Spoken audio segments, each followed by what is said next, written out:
Australia में Kamala गांव का साहिल 30 जनवरी को अपनी शादी की चौथी सालगिरह मनाने वाला था। सालगिरह कुछ अलग तरीके से मनाने के लिए भी पत्नी के साथ चर्चा चलती रहती थी। वह शाम को गांव कैमला में अपने माता पिता से फ़ोन पर बात किया करता था और माता पिता का हालचाल जानना उसका रूटीन बन चुका था।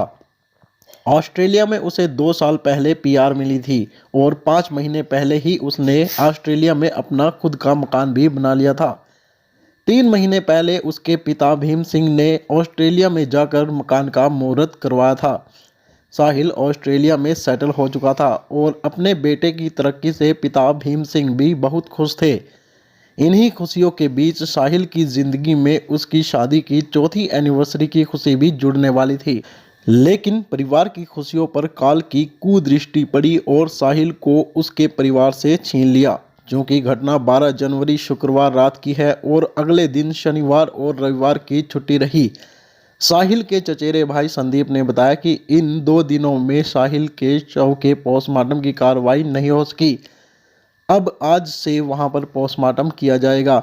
वहां पर साहिल का दोस्त रोहतक निवासी अजय व अन्य युवक शव को भारत भेजने की प्रक्रिया में लगे हुए हैं। पोस्टमार्टम होने के बाद ही आगे की प्रक्रिया शुरू होगी। उसके बाद शव को भारत भेजने वाली एजेंसी से संपर्क किया जाएगा और वह मृतक के शव को इंडिया भेजेगी। भारत से ऑस्ट्रेलिया करीब 8,500 किलोमीटर दूर स्थित है।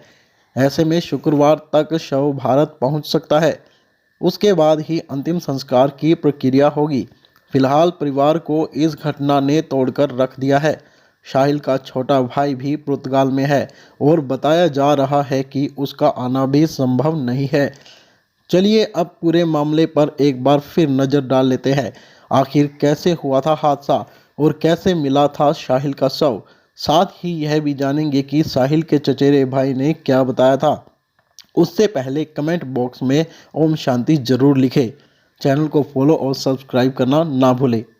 कैमला गांव के 27 वर्षीय युवक साहिल की ऑस्ट्रेलिया के मेलबर्न में विक्टोरिया बीच पर नहाते वक्त डूबने से मौत हो गई। 12 जनवरी की शाम को साहिल अपने दोस्तों के साथ नहाने के लिए गया था। जब वह बीच पर नहा रहा था, इसी दौरान उसका चश्मा पानी में गिर जाता है और वह उसे झुककर उठाने लगता है तो एक तेज लहर उसको अपने साथ समंदर की गहराई में लेकर चली जाती है, जबकि अन्य दोस्त किनारे पर ही रह जाते हैं। वह बचाने की कोशिश करते हैं लेकिन सफल नहीं हो पाते।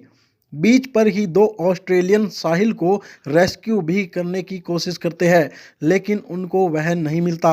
पुलिस का हेलीकॉप्टर भी वहां पर रेस्क्यू के लिए पहुंचता है लेकिन ज़्यादा अंधेरा होने की वजह से उसे ढूंढा नहीं जा सका। करीब 9 बजे साहिल का शव काफ़ी दूर दूसरे छोर पर पहुंच चुका था। पुलिस को पहले से ही एक युवक के डूबने की सूचना मिल चुकी थी, लिहाजा पुलिस ने शव को अपने कब्जे में ले लिया। साहिल के दोस्तों को जानकारी मिली तो वे मौके पर पहुंच गए और शव की शिनाख्त की। साहिल की पत्नी को जैसे ही साहिल की मौत की सूचना मिली तो उसके पैरों तले से जमीन खिसक गई। उसकी आंखों के सामने अंधेरा सा छा गया। उसने अपने सास ससुर को गांव में सूचना दी।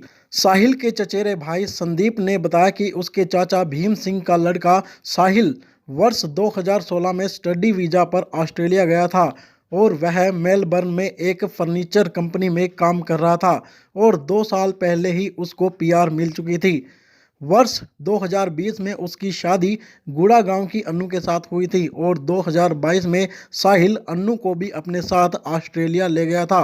करीब 5 महीने पहले ही साहिल ने ऑस्ट्रेलिया में अपना मकान लिया था और अपने माता पिता को भी ऑस्ट्रेलिया में बुलाया था। करीब 3 महीने पहले ही घर का मुहूर्त किया गया था। मुहूर्त के बाद ही माता पिता वहां से लौट आए थे।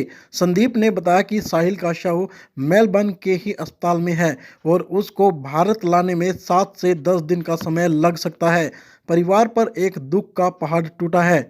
उसके चाचा भीम सिंह घरौंडा की रघुवीर विहार कॉलोनी में अपनी पत्नी के साथ रहते हैं क्योंकि उनका दूसरा बेटा पुर्तगाल में जॉब करता है। वह भी कुछ साल पहले ही विदेश गया था। ऐसे में परिवार पर कहीं ना कहीं बहुत ही बड़ा दुखों का पहाड़ टूटा है। जो भी दर्शक खबर देख रहे हैं साथ के साथ शेयर जरूर करें और कमेंट बॉक्स में ओम शांति लिखना ना भूलें। नमस्कार।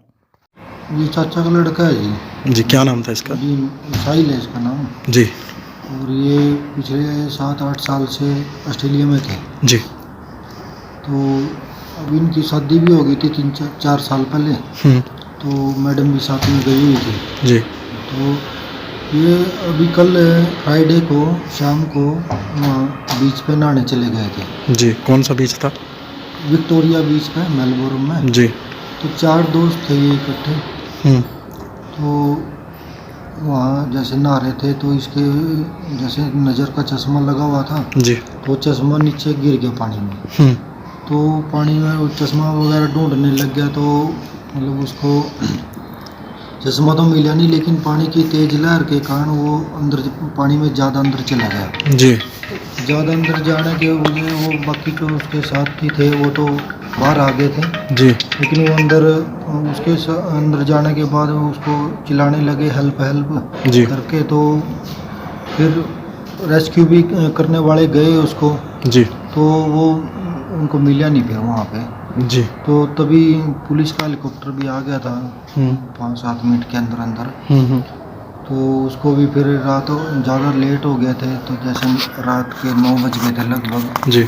तो लेट होने के कारण फिर वो उनको वहाँ दिखा नहीं। जी। तो उसके बाद फिर उन्होंने लगभग 1 घंटे बाद वो किनारे पे ही आ गए ऑटोमेटिक ही। जी।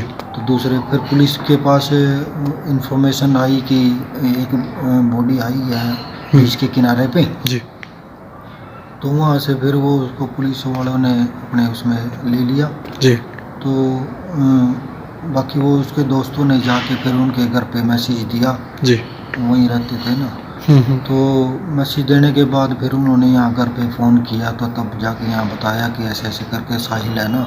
जी। तो समुंदर में अंदर चले गए। तो क्या काम कर रहा था भाई वहाँ पर? वो फर्नीचर की कंपनी में थे जी। फर्नीचर की कंपनी। जी अच्छा, कितने सालों से गए हुए हैं? 7-8 साल हो गए उसको वहाँ गए हुए। जी। और वो पिछले 2 साल से पक्के भी हो गए थे वहाँ पे। जी। जी। तो भाई भी है कोई?